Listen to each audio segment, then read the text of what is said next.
Hi friends, in this video we are going to see the second chapter of the 9th standard geography.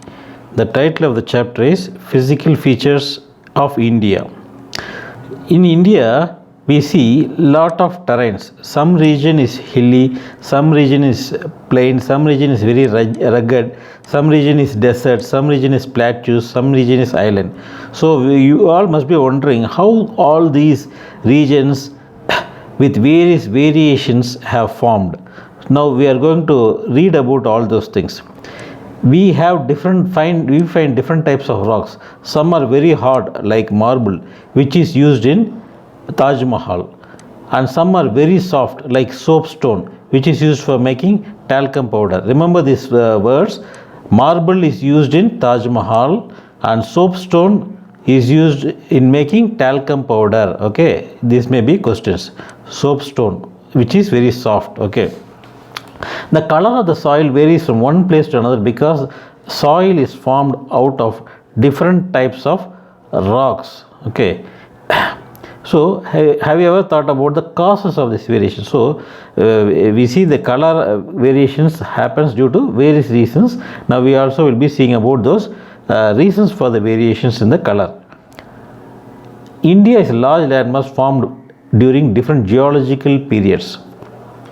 Okay, besides geological formation, number of processes such as weathering, erosion, deposition have created and modified the relief in the present form. So there is a theory called theory of plate tectonics. According to this theory, the crust, that is the upper part of the earth, have been formed out of 7 major and minor plates. Okay, that is what they are saying is the upper part of the earth. Okay, the movement of these plates results in the building up of stress within the plates and the continental rocks above, leading to folding, faulting and volcanic activity. See this map. Here we have the entire world map. So this Africa, we have it as African plate here, on which we have the African continent. Okay, we have the North American plate here, on which we have North America. We have the South American plate, on which we have South America. We have the Pacific plate, on which we have the Pacific Ocean. So we have the Europe, China and Russia here, on which is called as a Eurasian plate. And here India is on the Indo-Australian plate. Okay, Indo-Australian plate. These plates are the upper portion of the earth, keeps moving from one place to another, okay, in the millions of years. So when these plates are upper portion moves from one place to another, it leads to various rock formations. We will see that one by one. Okay, now some plates come towards each other and they form convergent boundary. So we have suppose we have one plate here and we have another plate here. When they move towards each other, okay, when they move towards each other, then one plate naturally goes up and other plate goes up. Okay, in the case of divergent boundary, we have plates moving opposite to each other. Okay, so there will be a gap or fault which is created. So there will be another types of plate where the plates move horizontally past each other, but they don't touch each other. So these are the different types of plates and their movements. The oldest landmass was part of Gondwana land. The Gondwana land includes India, Australia, South Africa, South America and Antarctica. So what they are talking about is this entire southern side. They are talking this southern side area, they are calling it as Gondwana land. What they are saying is there are number of convectional currents that is happening in the ocean. These led to the split. Okay, so what they are saying is all these was once a single plate, but this plate was divided or split due to the convectional currents, due to which the Indo-Australian plate went separately. Indo-Australian plates became separate from the Gondwana land. Not only that, it moved towards the north. Remember this, it moved towards the north. This northward drifting resulted in the collision of the plate with a much larger Eurasian plate. See, this Indo-Australian plate. So this Indo-Australian plate ends here Now Eurasian plates starts here. Okay, this is Indo-Australian plate, this is Eurasian plate. So this moves northward, this moves northwards, and when it hits or when it clashes with the Eurasian plate, naturally what happens, mountains becomes to form here in this plate, in this place.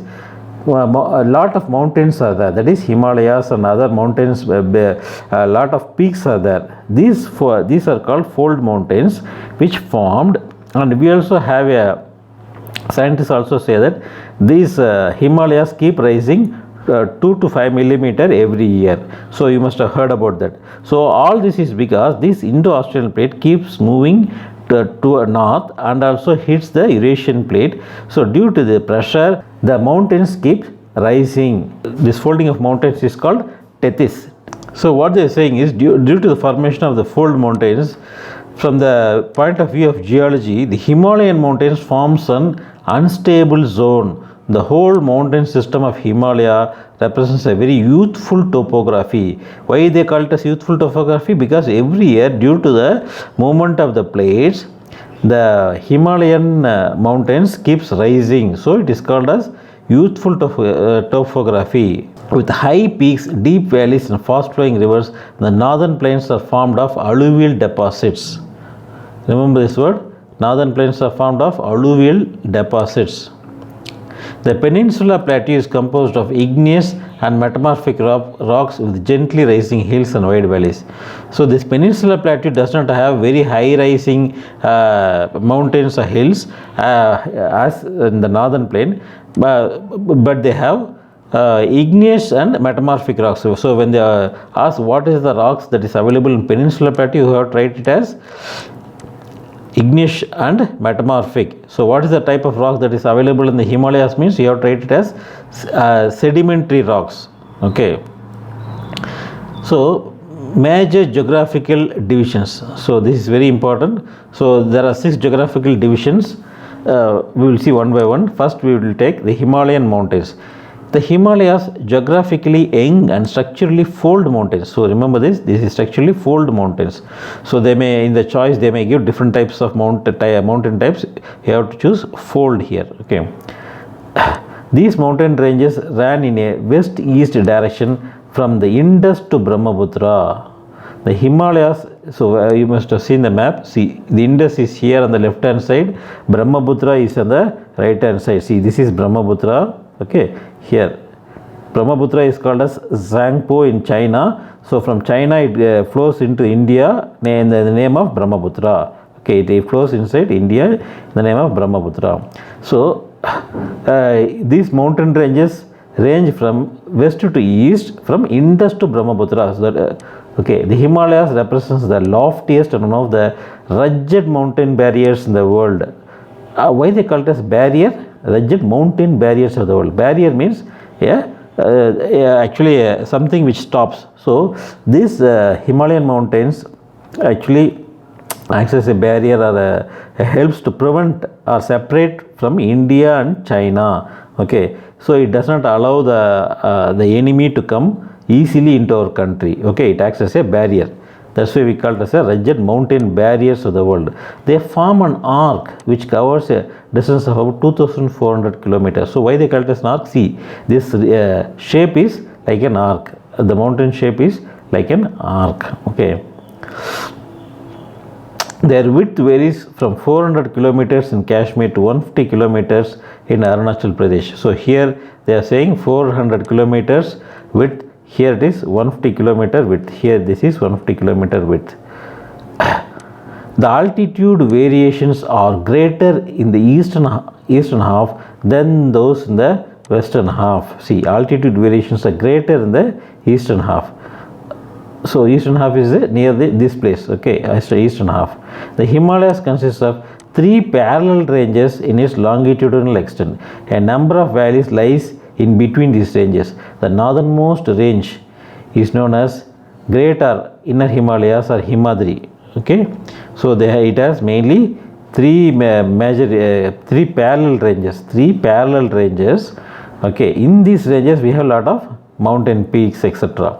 So first the topmost layer is called as, the first range is called as himadri, okay, which is the topmost, okay, the topmost. Himadri is the topmost.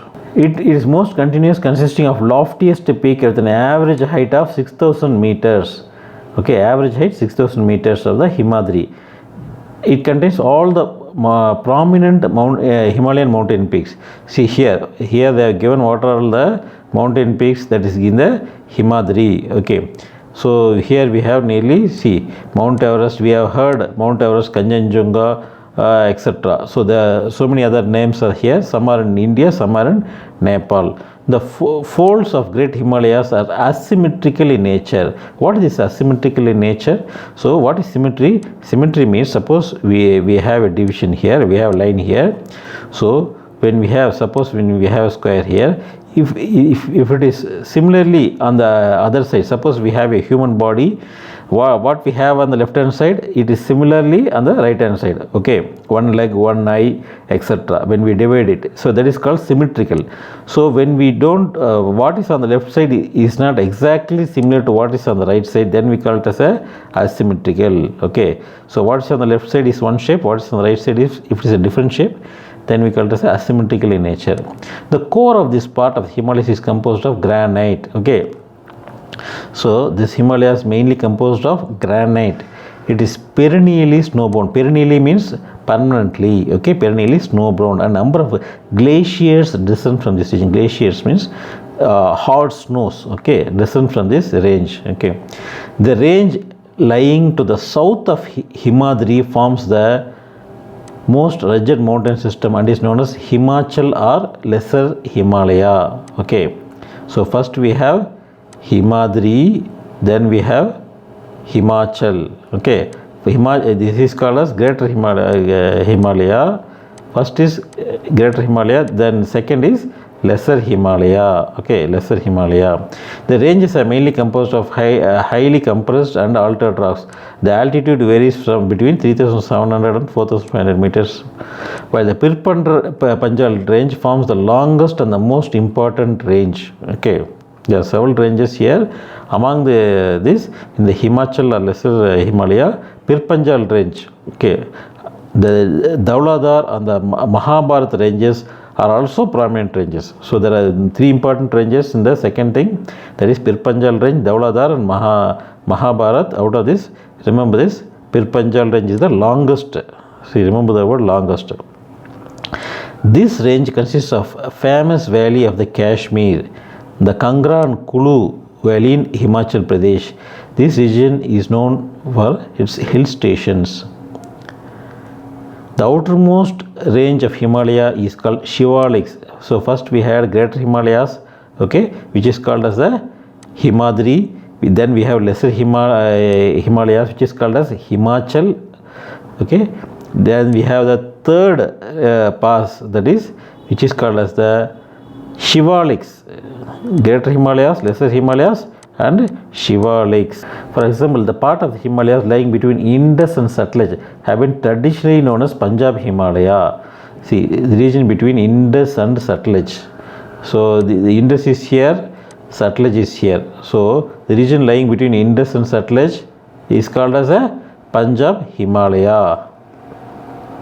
But this Punjab Himalaya is mostly in Pakistan, okay, not in India. The part of the Himalaya lying between Sutlej and Kali rivers is known as Kumayan Himalaya. Remember this, the Himalayas lying between Sutlej and Kali river is known as Kumayan Himalaya. The Kali and Tista rivers demarcate the Nepal Himalayas, and the part lying between Tista and Dihang rivers is known as Assam Himalayas. So remember these terms, that is Punjab Himalaya. Okay, this is one thing. Then we have Kumayan Himalayas, then Assam Himalayas. Okay, these are the three important things, and we have to remember between what rivers these Himalayas lie. Okay, then other thing you have to remember is Greater Himalayas, Lesser Himalayas and shivaliks. That is one thing. This is the major passes, and these are smaller regions, okay, smaller Himalayan regions, namely Punjab, Kumaon and Assam Himalayas. The Brahmaputra marks the easternmost boundary of the Himalayas. See here, the Brahmaputra is the easternmost boundary of the Himalayas. So this is the easternmost boundary, beyond which the Himalayas does not extend. Okay, they are known as Purvachal are the eastern hills and mountains. These hills running through the northeastern states are mostly composed of strong sandstones, which are sedimentary rocks. Remember this, the whatever rocks that is in the eastern side of the, that is the northeastern states, is made up of sandstones. Okay, covered with dense forests. They are mostly run as parallel valleys. The Purvachal comprises the Patkai Hills, Naga Hills, Manipur Hills and Mizo Hills. These are all the hills that is located in each of the states. For example, Nagaland has Naga Hills, Manipur has Manipur Hills, Mizoram has Mizo Hills, etc. Okay.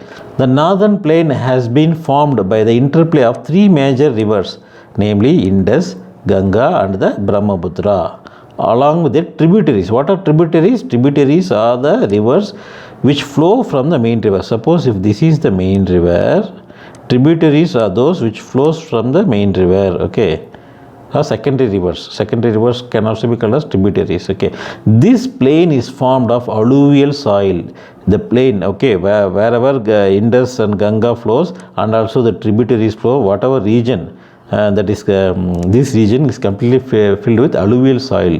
This deposition of alluvium in the vast basin lying in the foothills of Himalayas for millions of years. Okay, so it makes this region completely fertile. Okay, with a rich soil combined with adequate water supply, it becomes favorable for agriculture. Okay, the rivers in the lower course split into numerous channels due to the deposition of silt. Okay, what they are saying is, so this is the main river, so it is split into tributaries, and again it is split into tributaries, and so a lot of splitting takes place. What they are saying is, a lot of splitting takes place because of the deposition of silt. Silt is the mud or the other minerals which is carried when it is flowing from one place to another.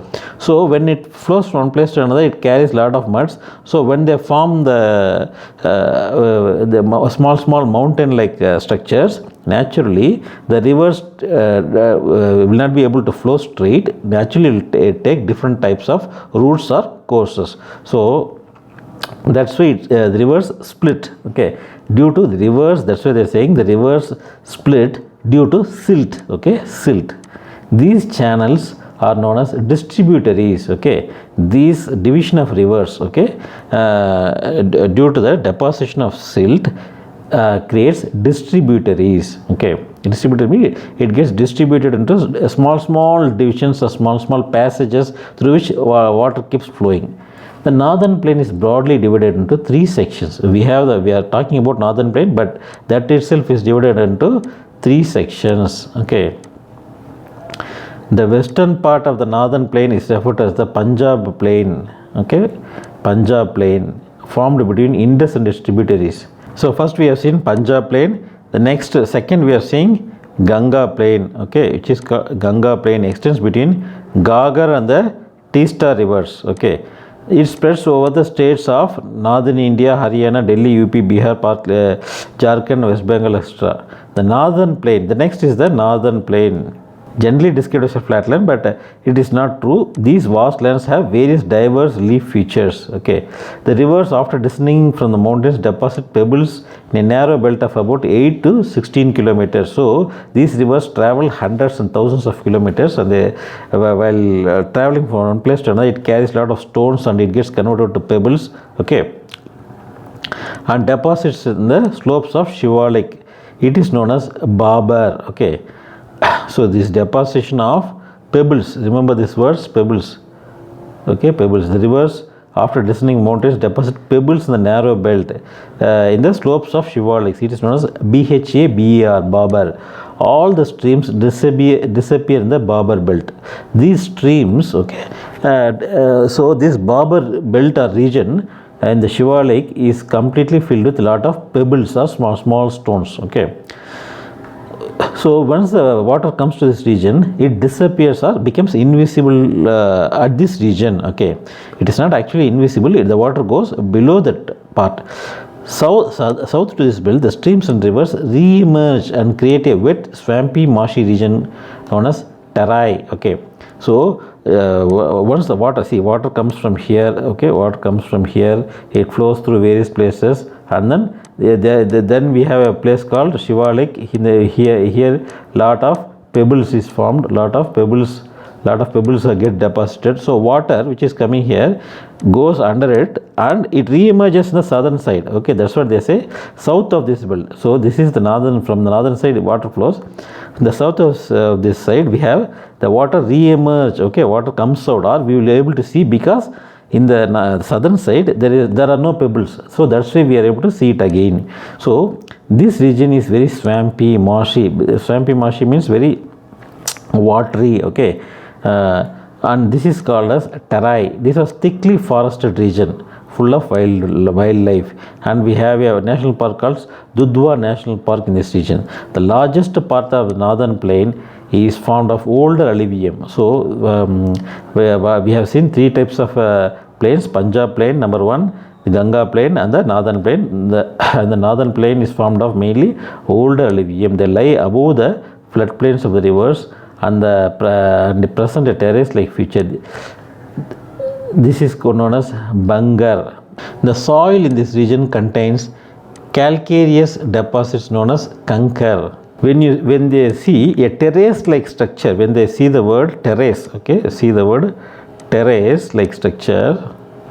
When you observe, terrace like structure is found in Bangar. Okay, whereas calcareous deposits is in kankar. Calcareous deposits kankar.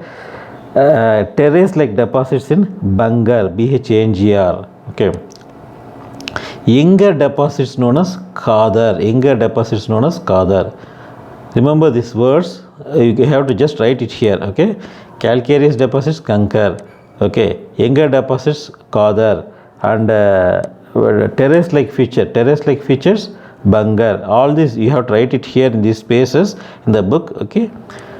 Then next we will see the Peninsula Plateau. The Peninsula Plateau is a tableland composed of old crystalline. So here it is made up of, see, older alluvium. Okay, northern plain is made up of older alluvium, whereas Peninsula Plateau is made up of old crystalline, igneous and metamorphic rocks. You have to remember all this. You have to just write it as and keep it, otherwise you will get confused with all these words. Old crystalline, igneous and metamorphic rocks, whereas northern plain is made up of older alluvium. It was formed, this Peninsula Plateau is formed due to the breaking and drifting of Gondwana land. Okay, this plateau consists of two broad divisions, namely the Central Highlands and the Deccan Plateau. See here, we have the northern plain, we have the Great Indian Desert. Okay, then we have Deccan Plateau. This is the Central Plain. This is the Central Plain. Okay, we have the Deccan Plateau here. This Central Plain or Central Highlands. Okay, the part of the Peninsula Plateau lying to the north of Narmada River, covering a major region of Malabar Plateau, is known as Central Highlands.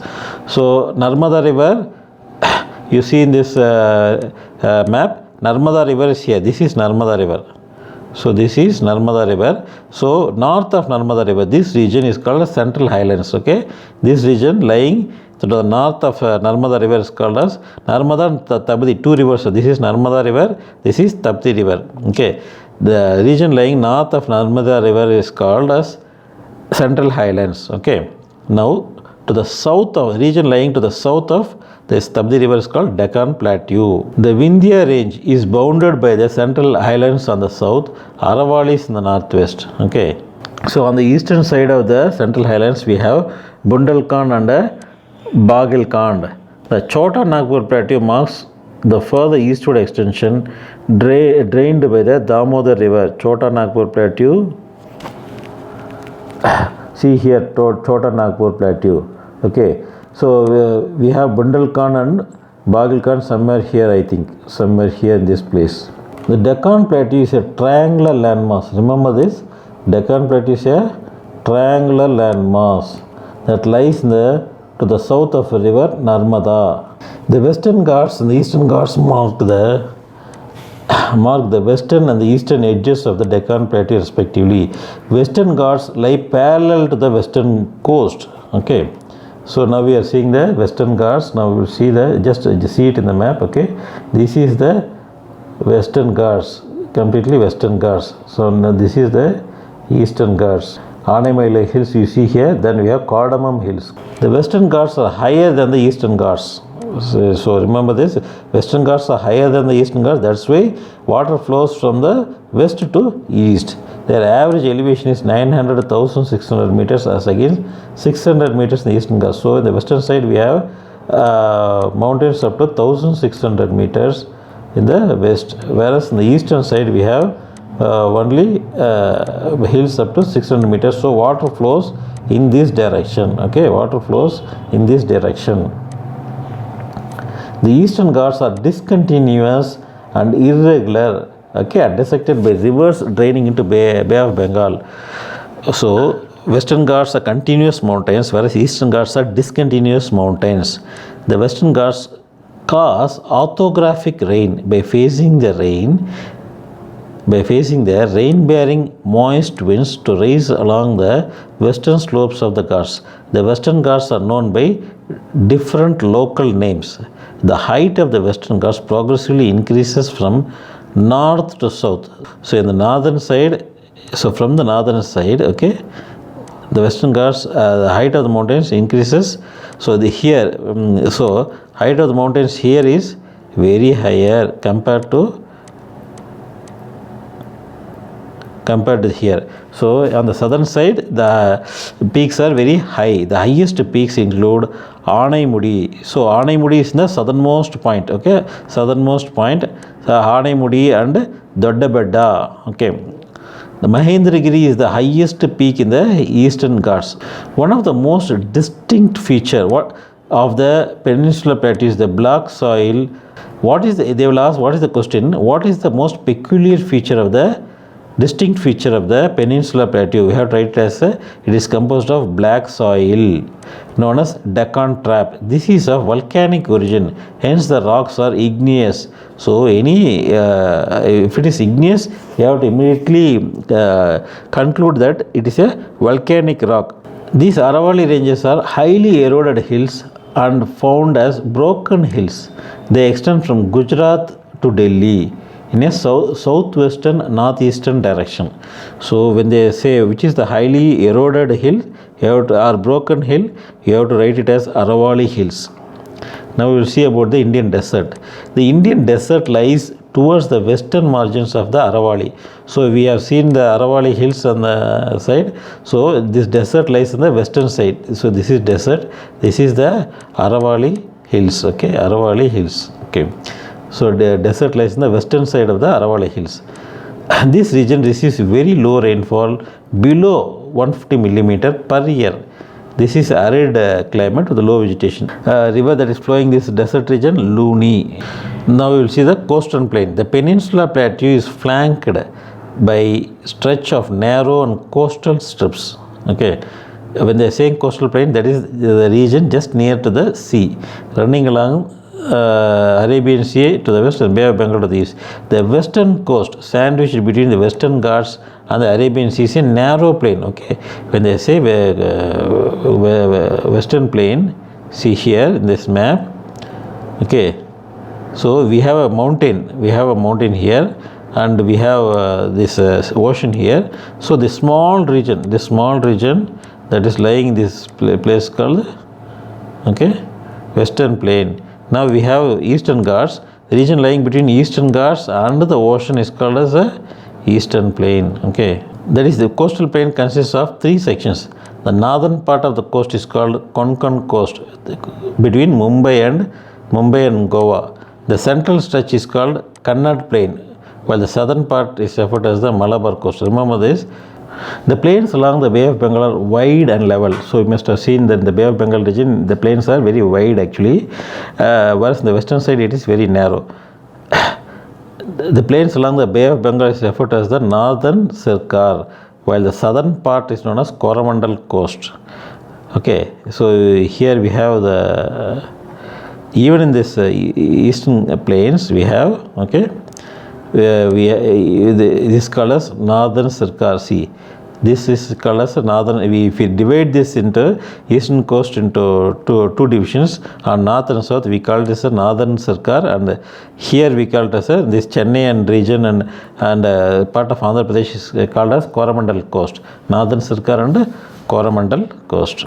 Lakshadweep is located close to the Malabar coast of Kerala. This is a group of islands composed of small coral islands. Remember this word, small coral islands. Earlier they were known as Lakkadev, Minicoy and Amindiv. In 1973 these were named as Lakshadweep. Okay, 1973 these were named as Lakshadweep. It covers a small area of 32 square kilometers. Kavarati Island is the administrative headquarters of Lakshadweep. You have already seen this. The island group has great diversity of flora and fauna. The Pitti Island, which is uninhabited, has a bird sanctuary. In the Lakshadweep, there is an island called Pitti Island, which is a bird sanctuary. In the Bay of Bengal, we have Andaman and Nicobar Islands. They are bigger in size and numerous and scattered. The entire group of islands is divided into two broad categories, Andaman in the north and Nicobar in the south. So Andaman is in the north, okay, Andaman is in the north and Nicobar is in the south.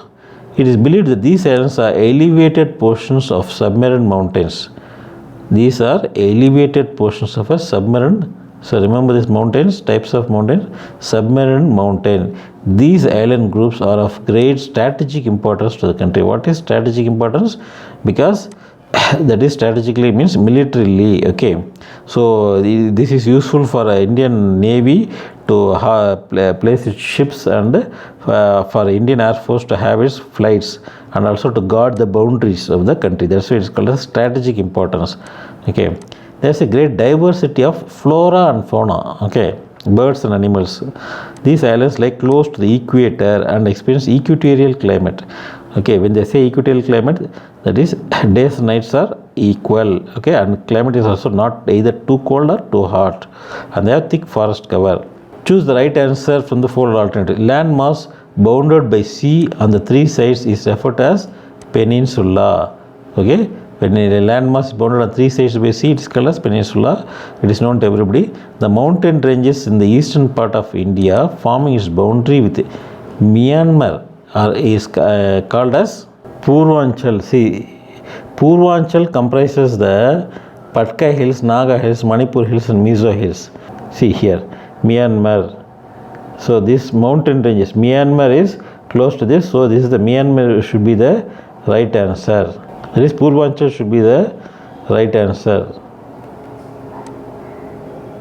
Purvanchal is the right answer. The western coast strip south of Goa is referred to as, see here, the first stretch, the northernmost part is called Konkan. The central part is called Kannad Plain. The southernmost part is called the Malabar coast, okay. Konkan, Kannad and Malabar. The western coast strip, the south of Goa, is referred to as Kannad, okay. Konkan, Kannad and Malabar, okay. So south of Goa is Kannad. So the Kannad is the right answer. The highest peak in the eastern Ghats is, see, in the western Ghats the highest peak, see, remember this word, highest peak in the western Ghats is Anaimudi and Doddabedda, both, okay, nearly almost same. When the Anaimudi and Doddabedda is given and if it is asked which is the highest, you have to write it as Anaimudi because it is slightly higher than the Doddabedda, okay. When they ask which is the highest peak in the eastern Ghats, see, highest peak in the eastern Ghats is Mahendragiri, okay, Mahendragiri. See here, Mahendragiri, 1501 meter, highest peak in the eastern Ghats. Highest peak in the western Ghats is Anaimudi and Doddabedda. So here the answer is Mahendragiri, okay. So other things are just, other questions are just theoretical questions which you can just go through it, okay. Okay friends, I thank all those who have subscribed for my channel, and those who are not subscribed, kindly subscribe. So we have seen the second chapter. Now in the next video we will see the third chapter in the geography, which is called as drainage. Okay friends, Thank you. If you have any comments or doubts, you just write it in the comment section. I will be happy to clarify your doubts. Thank you, friends. Bye.